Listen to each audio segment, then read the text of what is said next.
បាទជំរាបសួរបងប្អូនថ្ងៃនេះខ្ញុំបាទគ្រូសិទ្ធិបារានជ័យទឹកសូមចែក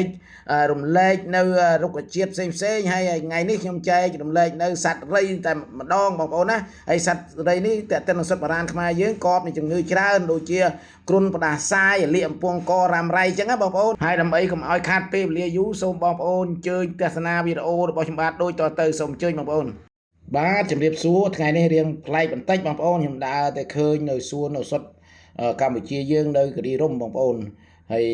សត្វនេះផងដែរហៅថាសត្វរៃបងប្អូនលក្ខណៈសម្គាល់វាដូចជារៃនៅរស់ចឹងបងប្អូនគាត់វាប្រហោងក្នុងពណ៌លឿងថ្នោតបងប្អូនស្ទើរស្រអាប់រលោងចឹងបងប្អូនណាហើយមានក្បាលមានកតុយអីដូចគ្នារៃនៅរស់ចឹងបងប្អូនហើយតេតិននឹងសុទ្ធបារានខ្មែរយើងកបជំងឺជាច្រើនដូចជាជំងឺផ្ដាសាយស្រីវស្រាញក្តៅបំពង់កអញ្ចឹងបងប្អូនឈឺបំពង់កស្អកហើយក្មេងរសាប់រសល់អញ្ចឹងក៏កបនឹងជំងឺអស់ហ្នឹងបងប្អូនណាសំណក់រៃហ្នឹងប៉ិនពិបាករកខែនេះបានវាមានខុសខែវាអត់មានទេសំណក់រៃពិបាករកណាស់បងប្អូនអើយហើយកបជំងឺគ្រុនចាញ់ដែរបងប្អូនជំងឺគ្រុនចាញ់សំបែករមាស់រឿងលឿងហើយនឹងប្រើដោយជីជាមួយជីកំប៉ោបងប្អូនណាជីប៉ោហោហ្នឹងណាខ្លះគេហៅជីកំប៉ោខ្លះគេហៅជីវ៉ាន់ស៊ុយក៏បានដែរបងប្អូនហៅតាមគ្រាមភាសាបងប្អូនណាអាហ្នឹងបើសិនជាគ្រុនចាញ់ហើយមានតាមស្បែកវាចេញកទួលមិនចេះអស់មិនចេះហើយចឹងបើសិនយកទៅប្រើបងប្អូនប្រើវាមានលក្ខណៈវាត្រឹមត្រូវហើយការដាក់ចាំខ្ញុំនិយាយតែម្ដងនៅខាងក្រោមដើម្បីឲ្យបងប្អូនដឹងយកទៅប្រើទៅកម្រិតប្រើហ្នឹងស្មើគ្នាទេបងប្អូនហើយនឹងទី2បងប្អូនណាទី3វាកបនឹងជំងឺតេតាណូសដេញសំណក់រៃហ្នឹងបងប្អូនក្តៅប្រកាច់និងក្មេងស្កន់ក៏ត្រូវដែរបងប្អូននៃជំងឺស្កន់ពីដើមមានស្កន់តែឥឡូវអត់សូវមានទេដោយសារវាបរិយាកាសសង្គមផងការជឿនលឿនរបស់មនុស្សយើងផងវាបំបត្តិអស់ហើយក្មេងស្កន់មានអីហ្នឹងតែពីដើមវាមានណាបងប្អូនហើយនឹងមួយទៀតបងប្អូនណា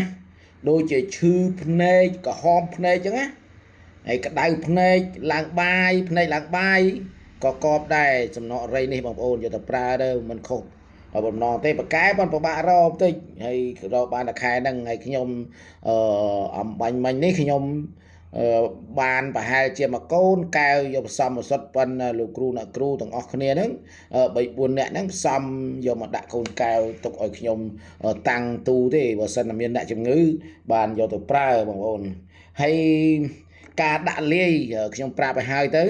គឺលាយតែ3ទៅ10ក្រាមទេបងប្អូនណាជំងឺដែលខ្ញុំនិយាយខាងលើហ្នឹងណាយកតែ3ទៅ10ក្រាមទេសំណក់រៃនេះបងប្អូនកម្រិតប្រើវាយកទៅដាំពិសាទទួលទានទៅបងប្អូនចង់ដាក់ទឹក1លីត្រកន្លះ2លីត្រក៏បានដែរហើយដាំពិសាទទួលទានបាត់ភ្លាមតែម្ដងហើយប្រកែណាសំណក់រៃនេះបងប្អូនហើយលោកគ្រូនិយាយនេះពឹងទៅដោយឯកសារពឹងដោយចំណេះមានឯកសារត្រឹមត្រូវរាល់វីដេអូទាំងអស់បងប្អូនណា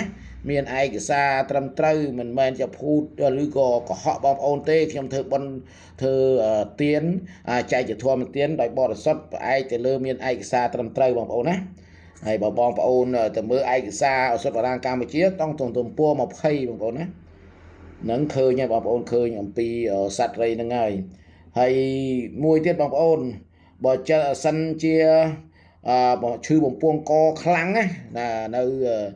គ្រូឱសថបារាំងគេថាស្រួចស្រាវយកសំណក់រៃនេះ3ក្រាមគ្រាប់ពីការ2ក្រាមចុច5មានន័យថា2ក្រាមកន្លះបងប្អូនហើយយកគ្រាប់សម្រោង10ក្រាមយកវល្លិអែមចិន6ក្រាមហើយនឹងដាំទឹកដោយដាក់លាយស្ករបងប្អូនលាយស្ករក្រាមយើងណាផ្អែមល្មមបានហើយដាំផឹកទៅជាសះស្បើយហើយមានន័យថាលៀកអំពង់កខ្លាំងលើបទឹកវត្តមករួចចង់និយាយអញ្ចឹងណាអាហ្នឹងយកទៅប្រើទៅឱសថបារាណកាលណាយើងចេះដាក់ចេះលាយបងប្អូនបកកែនណា ខូចតែយើងមិនចេះដាក់មិនចេះលេងដោយលោកគ្រូប្រាប់រាល់វីដេអូអញ្ចឹងកាលណាមិនដាក់មិនដល់ដោវាធ្វើឲ្យវាបញ្ជាហើយដាក់លើសវាធ្វើឲ្យ error មានន័យថាវាអត់ទទួលគ្រាប់ឈាមក្រហមយើងក៏អត់ទទួលថ្នាំនឹងដែរហើយថ្ងៃក្រោយយើងឈឺជំងឺចឹងទៀតក៏វាអត់ជាដែរចង់និយាយចឹងណាបងប្អូននេះសំខាន់ជាងគេការដាក់ការលាយហើយចំណែកការយកហ្នឹងអានឹងលើលោកគ្រូទេហើយដូចជាថ្នាំរបស់លោកគ្រូអញ្ចឹងអត់ហួសពី3ទៅ4ថ្ងៃទេបានធូរស្បើយហើយតែធូរស្បើយវាវត្តទៅជាឲ្យទៅជាស្ថាពរហើយថ្នាំខ្មែរបងប្អូនតែជាអត់ចេះលាប់ទេអាហ្នឹងលោកគ្រូមានបទពិសោធន៍អញ្ចឹងទៅបានចែករំលែកកន្លែងណារុក្ខជាតិណាឬក៏សត្វណាដែលងាយបងប្អូននៅព្រៃភ្នំក្រំថ្មអញ្ចឹងចិត្តទៅរកទៅឃើញទៅដូចជាខែហ្នឹងជាដើមបងប្អូនទៅរកទៅឃើញហើយសំណក់អរិយនេះហើយបើសិនជាបងប្អូនមើលឃើញថាអើយមានប្រយោជន៍សម្រាប់សុខភាពបងប្អូនពិសេសគឺបងប្អូននៅតំបន់ដាច់ស្រយាលជាដើមបងប្អូនណាហើយបើសិនថាមានប្រយោជន៍សូមបងប្អូនចុច like ចុច share ចុច subscribe ចុចឲ្យមេដៃរបស់ខ្ញុំវីដេអូរបស់ខ្ញុំបានម្នាក់មួយផងបងប្អូនថ្ងៃក្រោយខ្ញុំស្វែងរករុក្ខជាតិណាដែលពាក់ព័ន្ធនឹងថ្នាំបុរាណសត្វណាដែលពាក់ព័ន្ធនឹងឱសថបុរាណប៉ុន្តែសត្វដែលពាក់ព័ន្ធនឹងច្បាប់មេព្រៃលោកគ្រូអត់បានចែករំលែកទេបានតែសត្វស្រាលចឹងទេបងប្អូនណាដូចជាពស់ដូចជាក្តាន់ដូចជាទីងអីលោកគ្រូមិនអាចចែករំលែកទេពាក់ព័ន្ធនឹងច្បាប់អញ្ចឹងលោកគ្រូផ្សព្វផ្សាយបានតែត្រឹមសត្វស្រាលហ្នឹងទេបងប្អូនសូមអរគុណកុំខឹងលោកគ្រូអីសូមអរគុណសូមជម្រាបលា